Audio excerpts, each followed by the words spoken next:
મને કહેજે પછી નકર લીકેજ કરી નાખશું.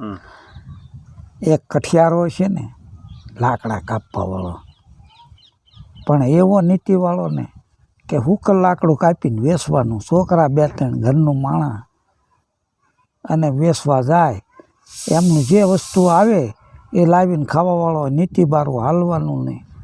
હવે એમાં એક વાયની માથે એક હુકલ દાળ બેઠો બેઠો કાપતો હતો ને કુવાડી પડી ગઈ.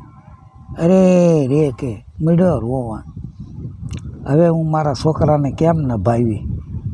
ત્યાં ભગવાનને દયા આવી, ભામણનું રૂપ લઈને આવ્યા કે ભાઈ કેમ રોવે? તરકે શું કરું કે મારે આ એક કુવાડી હતી એની ઉપર આધાર હતો. ભારો લઈને જાઓ તો એના મારે છોકરાનો નભાવ થાય, પાલીદાણા આવે. અરે એમાં રોવાય. લે હું ડબકી મારું. ભગવાને ડબકી મારી અને આ મજાની હોનાના હાથાવાળા હોનાની કુવાડીને લાવ્યા. કે હા નહીં કે મારી, હું કે નીતિવાળો હતો ને આવી નહીં મારે. તો કે લેન ભાઈ હું બીજી મારું. તો હીરા માણેક વાળી લાવ્યા ભગવાન. એને શું હોય, ભગવાન આગળ ક્યાં તાણી દે? તો એ કે હાય મારી નહીં હીરા માણેક વાળી. ફરીને ડબકી મારી ભગવાને અને લાવ્યા હતી એની એ કુવાડી. બસ લો આ મારી કુવાડી.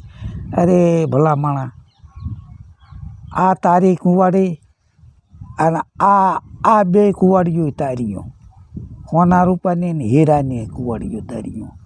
પણ એ ભાઈ પછી પૈસા આવે એને કાંઈ મોડું ન ગોઠે. તો મોટર લીધી ને બંગલો બાંધ્યો ને બધું કર્યું. ત્યાં એની ઘરવાળીને પછી બોલસાઈ ફરી જાય. હો, પૈસા છે ને બોલસાઈ ફરી જાય કે હે સ્વામીનાથ કે તમે કઈ વાય માથે કઈ ઠેકાણે કાપતા થા ને તમને આ કુવાડિયું જડ્યું. એટલે ઓલી વાડે છે નહીં પાદર આપણે એ વાય માથે હાલો મારે આવવું છે. ગયા ત્યાં. હવે બાઈને કાંઈ ખબર રહી નહીં. પાસે પગલે હાલતી થી કૂવામાં પડી ગઈ, વાયમાં પડી ગઈ અને મળ્યો રોવા. ભગવાન આવ્યા કે હે ભાઈ હું લેવા રોવે? કે શું કરું, મારું ઘરનું માણસ પડી ગયું. માઇન સુખના દાડા આવ્યા થા અને આ વાયમાં પડી ગયું. અરે ભલા માણા એમાં મૂંઝાઈ શું ગયો? લેને મારે તો ડબકી જ મારવી ને. ભગવાન ભામણનું રૂપ લઈને આવ્યા તો ડબકી મારી ભાઈ. ડબકી માર્યા ને ભાઈ હિરોઈનને લઈને આવ્યા. હિરોઈનને લઈને આવ્યા ભગવાન. કા ભાઈ કે હા બસ લો આજ મારી.